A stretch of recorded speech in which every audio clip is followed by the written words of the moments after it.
The National Human Rights Commission and its partners have held a two-day training to validate a training manual for mainstreaming law enforcement in Nigeria.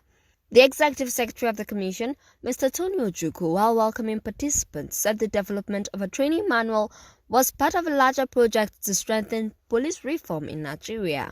The purpose of this validation meeting is to ensure that the manual is vetted and made fit for purpose, that the course content is engaging and provides trainees with relevant knowledge and expertise to mainstream human rights into law enforcement, while also leading to attitudinal change in the course of their work. To develop an internationally acceptable training manual, the Commission engaged an expert with vast experience in developing training manuals for the training of law enforcement agents across the country. The result, which is this manual before you, is here for validation. The validation process is to ensure that the training manual is of appropriate professional standard that can compete with internationally certified training manual.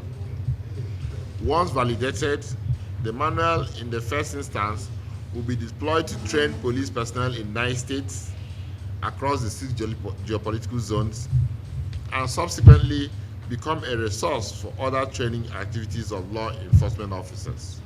The training, funded by MacArthur Foundation, is implemented by NHRC in collaboration with the Office of the Vice President, Clean Foundation, Network on Police Reform in Nigeria, and Rule of Law and Accountability Advocacy Center. In her goodwill message, Mrs. Ruth Olofin, the acting director of Clean Foundation, applauded the endeavor as a project worth doing and pledged her organization's support to its success. We have a manual that has been developed to continually train our police officers, law enforcement officials, bringing them in conformity with global best practices in democratic policing and law enforcement, particularly these tense and thorny issues around human rights. Oftentimes, they don't always like to hear it, but they are law enforcers. So, we need to be able to discharge our responsibilities in conformity with the various laws that you have and the legislation. It is on that note, on behalf of the rest of the partners, we say welcome and we support this process. Similarly, Mr. Emmanuel Kunle, Director of NOPRIN, represented by Ms. Josephine Alabi, said the document was going to be useful and had their full backing.